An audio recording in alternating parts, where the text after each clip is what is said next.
હાય hello hello hello everywhere. હાલો. ભાઈ અમદાવાદ 9 તારીખની આજની જે ટિકિટ્સ જે લોકોએ લીધી ભાઈ તું આગળ વધે ભલે હું જાઉં. તને જોઈતું તો એટલું તો મળી ગયો response.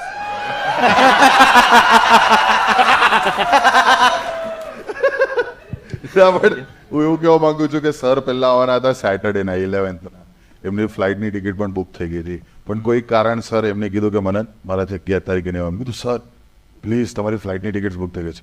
No worries I will come on Thursday. એટલે આજે તમે લકી જો બટ ઇટ ઇઝ સેટરડે વાળા પાછા પૈસા નહીં માંગે ને. પણ આપણે એનાઉન્સ નથી કરતા કોણ છે. એનાઉન્સ નથી કરી બરાબર. કોઈ એનાઉન્સ નથી કરતા. We are keeping it a complete surprise for everybody who buys tickets on any ride. And for us too. હા હા અમને બી નહીં ખબર હતી કોણ આવે. અમે લોકો શું પાછળ વાત છે? બેકસ્ટેજ સર અમે સરપ્રાઈઝ હતા. હું સ્ટેજ પરથી આવીને તમને જોયા ને મારું માઇન્ડ બ્લો થઈ ગયું. તો નથી ખબર આજે મને નથી ખબર સર આવે છે આજે. બઢિયા છે. મને પૂછ્યું ટિકિટ લીધી જ મેં કહું ભાઈ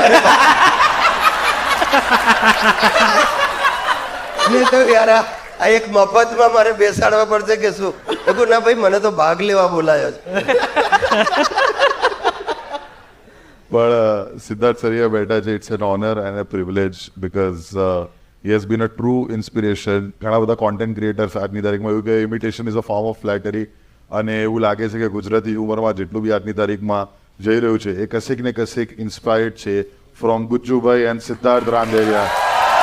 લાઈક વાયરાલિટી બિફોર વાયરાલિટી લગે રહો ગુજ્જુભાઈની સીડીઓ પણ એટલી બધી ઘર ઘર સુધી પહોંચી જે ટાઈમે ઇન્ટરનેટ પર કશું જ નહોતું.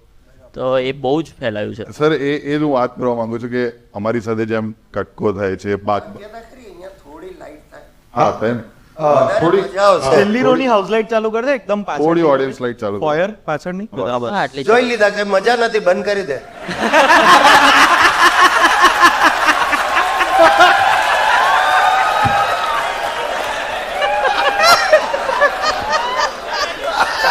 યાર આ ના દેખાયું હો, આવતું ના દેખાયું. એટલે તો લાઈટ ચાલુ કરાવડાય એમને. અરે એને કરી દે. અચ્છે મત કરી લેતો. અમે એકચ્યુઅલી આ સરનું છે કે તમને એમનો જોક એકદમથી આવતા દેખાય નહીં. મને આ છે એક તો વી આર સો થેન્કફુલ કે સિદ્ધાર્થ સરે અમારી ફર્સ્ટ ફિલ્મ બચુભાઈમાં લીડ તરીકે હા પાડી અને ખાલી એક્ટર તરીકે ના આવ્યા પણ એટલું ઇન્વોલ્વ થયા કે સ્ટોરી ડેવલપમેન્ટ ડાયલોગ રીરાઇટિંગ 4 કલાકમાં તો ફર્સ્ટ હાફ પેન્સિલોથી ચકાચક આખો લખી નાખ્યો.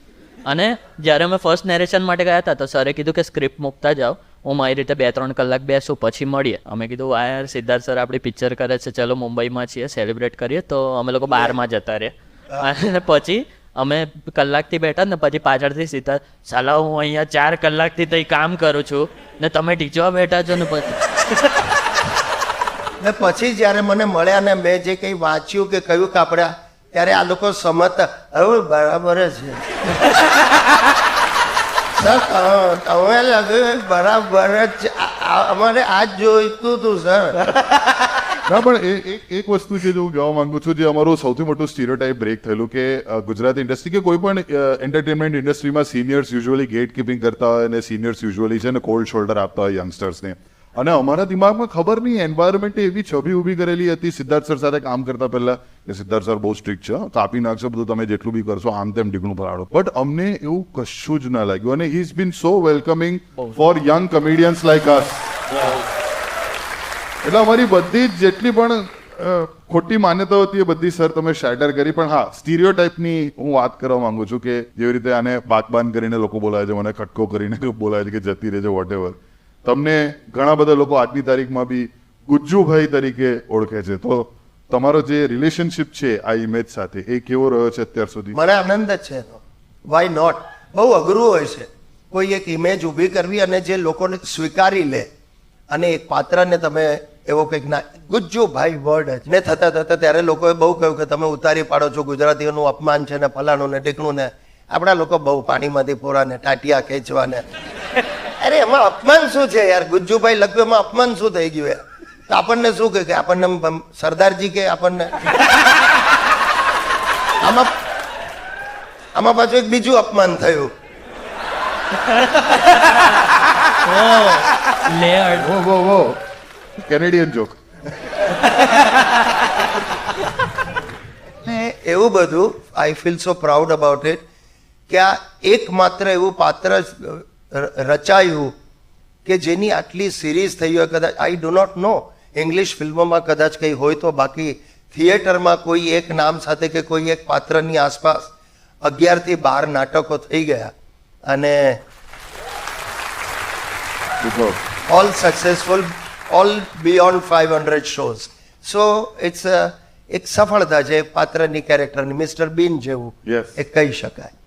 સામાન્ય ગુજરાતી મિડલ ક્લાસ માણસનું એક પ્રતીક એવું. સાચી વાત. મને છે ને જ્યારે હું પહેલા ગુજ્જુભાઈ જોવા આવ્યો હતો અને હું પહેલા જ્યારે યંગ કોમેડિયન હતો અને મેં શરૂઆત કરેલી હતી 2011માં, મેં તમારું નાટક જોયેલું એ ટાઈમે અને મને લાગ્યું આ હસબન્ડ વાઈફ જોક્સ કેમ આટલી બધી કરે છે સર, ખાલી બૈરા પર કેમ આટલી બધી જોક્સ કરે છે. એટલે મને પણ થોડું એ થયું કે there is comedy beyond just husband wife. પણ આજની તારીખમાં મને એ મારી બાયોપિક લાગે છે. એટલે સર દીર્ઘ દ્રષ્ટિવાળા છે. પણ આ એ પણ એક સ્ટીરિયોટાઇપ છે હસબન્ડ વાઈફ જોક. આ જ્ઞાન પરણ્યા પછી જ થતું હોય છે. પણ સરના લિવિનમાં પણ રહી શકે એટલે મને એનો પણ વાંધો નથી. સરના ઇમ્પ્રોવાઇઝેશનનો બહુ મોટો ફેન છું. જે એ શરૂઆતમાં આવે અને સ્ટેન્ડ અપ જ કરે છે. હા સ્ટેન્ડ અપ જ કરે છે 15 મિનિટ ઇઝ જસ્ટ સ્ટેન્ડ. અને એમાં મજાની વાત શું છે કે તમે 2 show be back to back જુઓ ને તો બીજા શોમાં એક વસ્તુ તો મિનિમમ એવી હોય જ કે જે જસ્ટ વાયરલ થઈ હોય આજે સવારે કે ન્યૂઝ આવ્યા હોય. એટલે એટલું જે પેલું કોન્સ્ટન્ટ થોટ છે. એક મને ખબર છે સર કિસ્સો મેં સાંભળ્યો છે મારા થિયેટરના ફ્રેન્ડ્સ કે બહુ બધા શોઝ બેક ટુ બેક હતા ને એમાં સ્ટેજ મેનેજરે પેપર ચેન્જ નહોતું કર્યું બહુ ટાઈમથી. તો એમાં એ શોમાં સરે સીધું પેપર ઉઠાવ્યું ને કે આ રોજ એકનું એક વાંચવાનું. પણ આપણા છાપા પણ એવા જ હોય છે.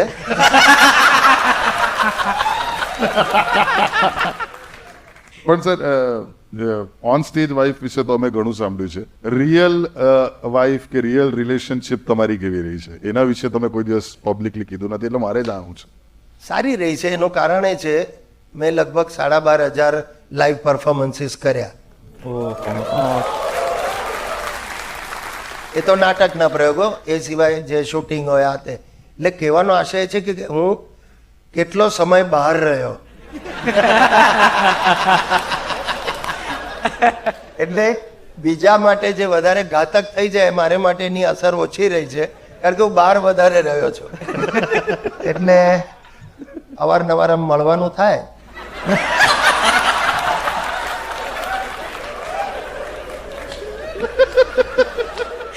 હજી ચા જ પીએ છે. હા હજી ચા જ પીવું છું. નહીં કઈ વર્ષો થયા કઈ બદલાયું કઈ ફેરફાર થયું નહીં. હજી એમનું એમ જ છે બધું.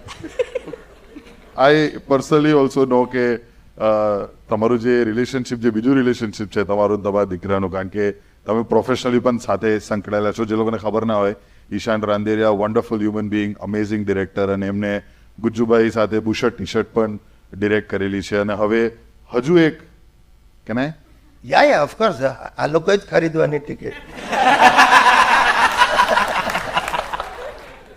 they are in process of making another amazing Gujjubhai film, guys. So ક્યાં વાત છે. તો એ પ્રોફેશનલ, કારણ કે મેં તમને ઘણી વખત સેટ પર એક બે વખત થોડાક પહોંચતા પણ જોયા છે અને તમારું આપલે બહુ સરસ છે. હવે રિધમ બહુ સરસ સેટ થઈ ગઈ છે તમારી. અરે સરનું તો એ લેવલનું હોય છે ને. મેં ગુજ્જુભાઈનો એક સીન હતો મોસ્ટ વોન્ટેડનો જે એન્ડમાં ચેન્જ કરેલો કે પેલી સ્કૂલમાં સલામી આપે છે તો એમને એક પેન શોટ લેવો હતો કે કેમેરો મારા રિપોર્ટર પર હોય અને જેવી રિપોર્ટિંગ પતે ને એટલે પાછળ એમને આમ સન્માન આપે. તો પેલી જે ફૂલ લઈને છોકરી આવતી હતી ને યાર બીટ પર આવતી જ નહોતી. તો સર કંટાળી ગયા, અરે કેમેરો 1 2 3 ફૂલ લાય, અને જાતે જ લઈ લીધા. અને એટલી ગભરાઈ ગઈ ને કે આખી આમ ધ્રુજવા લાગી છે કે ફૂલ લાવો. અને એટલા રીટેક થાય કારણ કે પેલી ટાઈમ પર આવે જ ના, તઈ પહોંચે જ ના, અને કેમેરો ઉપર નીચે જીવનમાં એવું જ થયું છે.